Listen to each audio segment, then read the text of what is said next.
Hi, this is Sandy, and this is Sandy's History. Today I'd like to talk about something that we've touched on in previous videos, and that's the difference between Democrats and Republicans, between liberals and conservatives. Traditionally, Democrats have represented the interests of poor people, the working class, blue-collar workers, and Republicans have represented the interests of the wealthy and business interests. The Democrats are more likely than Republicans to live in cities. Women are more likely to be Democrat than Republicans. The Democratic Party represents the interests of minorities, African Americans, Latinos, Jews, members of the LGBTQ community. The Republicans, on the other hand, usually live in rural areas, in the South particularly, and are generally white, male, and usually do not have as much of a college education as many Democrats have. The Democrats support policies of social welfare, such as Social Security, Medicare, Medicaid, Obamacare, student loans. These are social programs that Democrats support. They support civil rights. They are interested in working to improve the environment, usually support women's rights to choose whether to have an abortion or not, and are usually in favor of gun control. Republicans, on the other hand, favor small government, want deregulation, pro-gun rights, anti-abortion, anti-labor unions. There are many issues that shape the political philosophies and the social philosophies of Democrats and Republicans, racial issues, issues of gender and sexuality.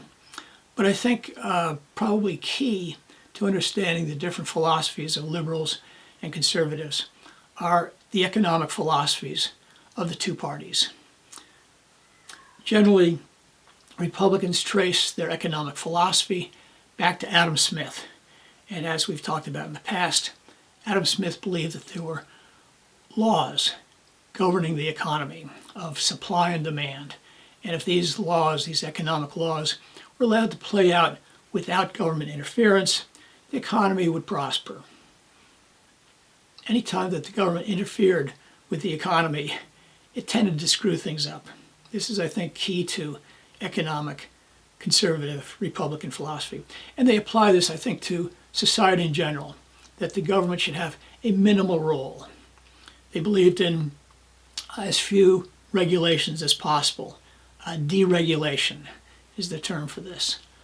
They believe that if people are left alone to follow their instincts, that good people, hardworking people, people with good morals, will rise and do well, and that they will have a beneficial effect on society at large. They will innovate, they will create jobs and put people to work, and the economy will prosper.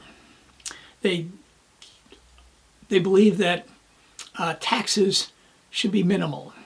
They believe in cutting taxes, in cutting government spending.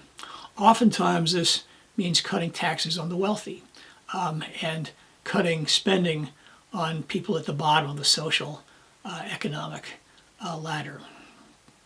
They believe that if government gets involved in social issues in the economy, trying to help poor people particularly, that this can create a culture of dependency where poor people, people struggling to get along, will ultimately become dependent upon government and abandon good work habits and good morals. So a good society should be based upon these fundamental economic principles. I think the Republican philosophy was summed up very well by Herbert Hoover, who was the president during the beginning of the Great Depression, before Franklin Delano Roosevelt took office. Herbert Hoover said that the economic depression cannot be cured by legislative action or by executive pronouncements. These wounds must be healed by the actions of the cells of the economic body, the independent producers and consumers themselves. So basically, government should have as little role as possible in the Great Depression. Now, Franklin Delano Roosevelt, when he came into office, believed exactly the opposite, and he encouraged legislative action and executive pronouncements, and helped to a large extent lift people out of the Great Depression. Ronald Reagan, I think, summarized the Republican philosophy very well when he said, when he was inaugurated as president, government is not the solution to our problems. Government is the problem. Democrats respond to this, yes, but. I think most Democrats would probably agree with a large part of the conservative economic agenda. But they say that there are endemic problems in society that cannot be left to the workings of the marketplace, that unregulated capitalism leads to winners and losers, can create monopolies, and a degree of social inequality which threatens the fabric of democracy. That if you have a very wealthy class of people, they can, in effect, buy legislators, they can buy judges, and they will pass legislation that will benefit their class to the detriment of people further down on the social order. The economy, according to liberal Democrats, need in effect a traffic cop to ensure that people abide by fundamental rules of fairness. Franklin Delano Roosevelt's policy, they argue, of legislative action and executive pronouncements were necessary to save capitalism from itself. There have been two major transformations of the political parties, mostly in the middle part of the 20th century, starting with Franklin Delano Roosevelt and continued with Lyndon Baines Johnson. Both of these presidents tried to distance themselves from the Southern racist Democrats who were the base of their party. Lyndon Johnson, particularly in signing the Civil Rights Act and the Voting Rights Act, which ensured federal protection for African Americans, recognized that when he signed the Civil Rights Act particularly, he said that when I sign this, I'm kissing goodbye to the Southern Democrats for a generation. These two acts transformed politics in the South. Increasingly, the South moved from being predominantly Democratic to almost entirely Republican today. The Democratic Party has virtually disappeared in many of the southern states. At the same time, African Americans made the transition from the party of Lincoln, from the Republican Party to the Democratic Party. And I think the Democratic Party and African American interests are pretty much married. I think another aspect of this transformation of political parties was a result of FDR's and LBJ's social policies and economic policies, which helped many people rise from poverty, from the lower class, into the middle class. Policies like Social Security, Medicare, Medicaid, a host of other liberal democratic policies helped many Americans become middle class.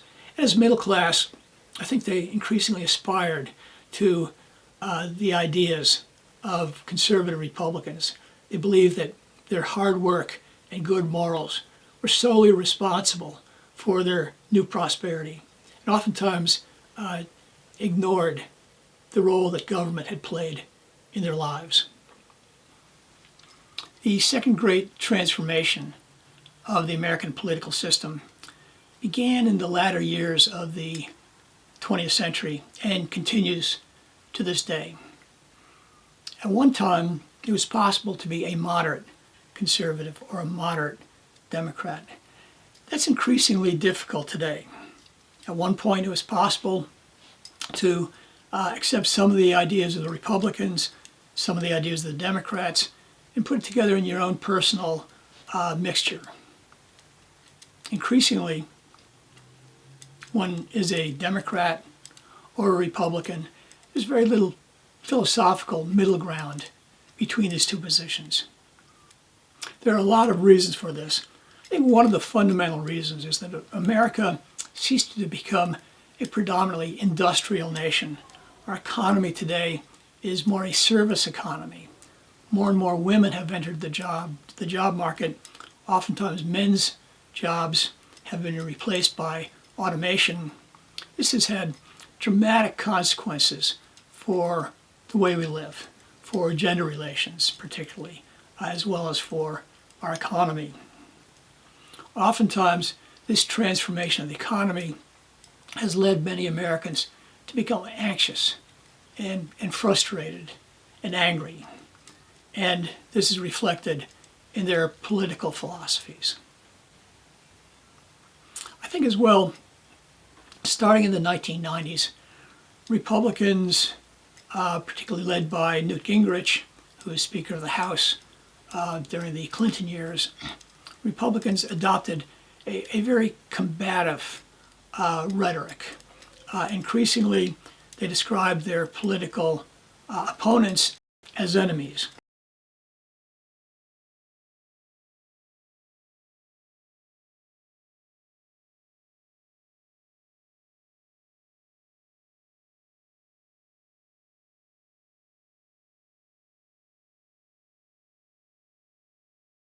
And they describe them in very personal terms, using character assassination to win elections rather than their political philosophies and policies. These ad hominem, meaning to the person, attacks oftentimes revolved around using adjectives like crazy and corrupt and un-American. So the political rhetoric, particularly, I think it's clear if you look at commentary on TV or radio, the rhetoric stemming from conservatives has become increasingly muscular, increasingly violent and polarizing. This, of course, has reached its peak in the campaign and presidency of Donald Trump. Donald Trump makes no excuses for his emotional responses to people who he thinks has attacked him or been disloyal to him. The consequence has been dramatic. Oftentimes, President Trump resorts to misrepresentations of facts. This is harmless when he's talking about the size of the crowd at his inauguration, but I think it is much more serious when he misrepresents the environmental crisis or the pandemic crisis as a hoax, as he has. This shift in politics has been accompanied by a transformation of the political philosophies, particularly of the Republican Party. Republicans used to stand for laissez-faire, free markets, and that idea has virtually been thrown out the window by Donald Trump's use of the tariff to negotiate trade relations. More critically, there has been a vast expansion of governmental powers, now focused on a single person, the President Donald Trump. He has used his powers to transform the relationship between the President and the Congress and the nation. Traditional rules that have governed the machinery of government since the founding era have been disregarded, have been thrown out the window. Despite our celebration of the ideas of equality and human rights, increasingly our government is a government based upon the personality cult of Donald Trump. We can imagine our political system as a balance between two opposing ideas.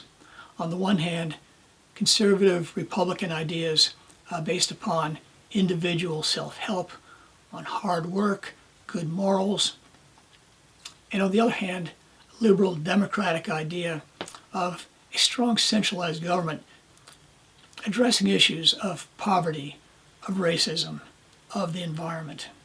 Ideally, there needs to be a balance between these two. If one of them becomes dominant, bad things happen. And I think we have seen that happen in American society recently.